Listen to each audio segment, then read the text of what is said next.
Me encanta la fotografía y el video. Y te estoy hablando de hace 15 años. Eh, pues al menos en Oaxaca hay ciertas cosas que no puedes acceder. Valga la redundancia, ¿no? Este tema profesional, ¿no? Una cámara de alta calidad y resolución, ¿no? Entonces, pues teníamos que ahorrar para comprar un equipo profesional.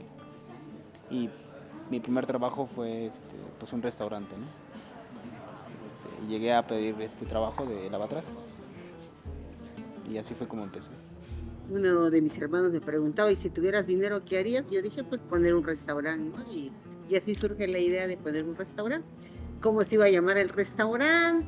Empezamos con la idea de decir, a ver qué, un nombre atractivo, un nombre que suene, un nombre que tenga significado para mí.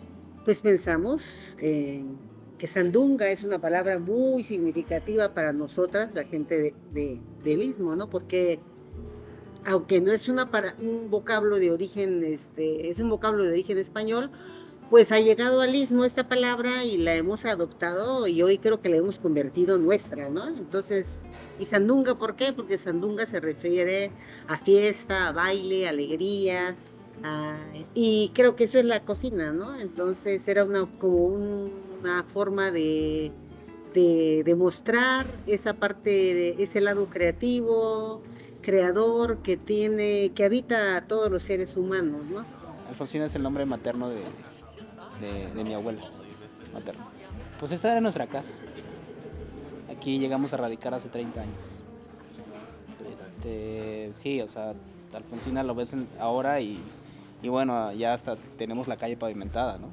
Pero hace 30 años todo lo que tú ves alrededor eran campos de sembradío, ¿no? Éramos la última casa.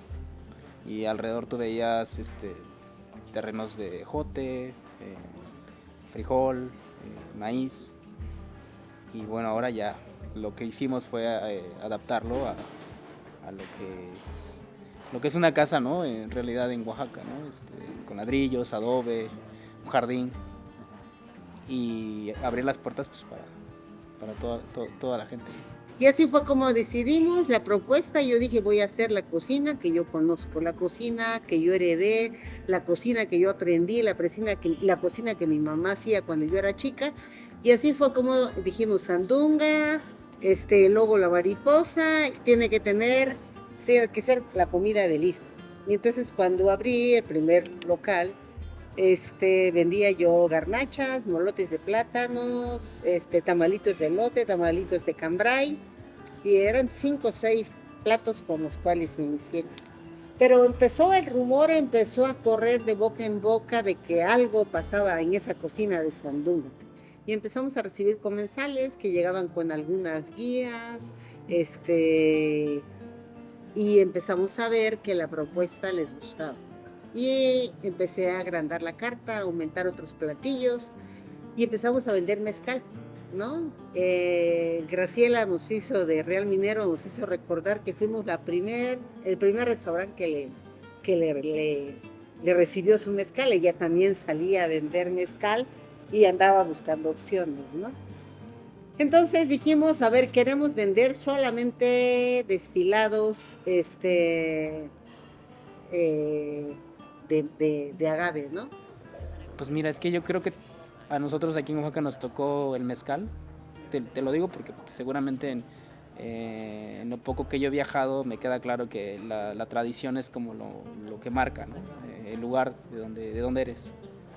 Estoy casi seguro que cuando yo nací tomaron mezcal. O sea, aquí en Oaxaca para la vida y para la muerte y para algún festejo es súper importante. Y es más, para esta entrevista nos vamos a tomar un mezcalito. Eso sí es súper marca. O sea, esa tradición que traes no lo puedes evitar. Pues. Estoy súper seguro que cuando yo nací, nuestros abuelos, pues, es como de bienvenido al mundo y es un festejo, es algo importante. Y a mí me ha tocado ver también, o sea, cuando alguien fallece, cuando estamos celebrando un año más de un ser querido o de algún vecino, ya lo traes, ¿no? En tu ADN, tienes que beber mezcal.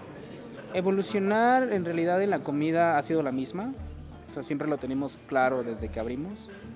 En Alfonsina no hacemos comida oaxaqueña, nos enfocamos en tener productos de gente que trabaja todavía al campo, y esto lo vas a encontrar pues en las comunidades. Tienes que manejar 6, 8 horas, si bien te va, a veces son más, y encontrar un tomate increíble, unas papas increíbles, frijoles, ejotes, hierbas. Eso es lo que identifica a Alfonsina. Para mí, así como la cocina, lo siento como ese oasis donde puedo llegar y recrearme y olvidarme del mundo y transformar todo y disfrutar de ver cómo se fríe el tomate, cómo se mezcla con la cebolla y cómo se mezcla, voy poniendo hierbas y me va relajando. Lo mismo pasa con los textiles, ¿no? Los colores, ir seleccionando hilos, ir seleccionando. Entonces creo que pues la gente, mis amigas que cocinamos, siempre vemos eso de que nuestra vida siempre va ligada como a los textiles también, ¿no? Siempre va ligada como a los colores, ¿no? Porque, pues de alguna forma creo que soñamos que algún día podamos inundar todo este mundo de colores y de sabores y vernos de manera diferente, ¿no? Y generar experiencias, generar más cercanía con los seres humanos, más cuidado con el medio ambiente. Yo creo que tiene que ser a partir de la conciencia de lo que comemos y de lo que probamos y de lo que olemos, ¿no?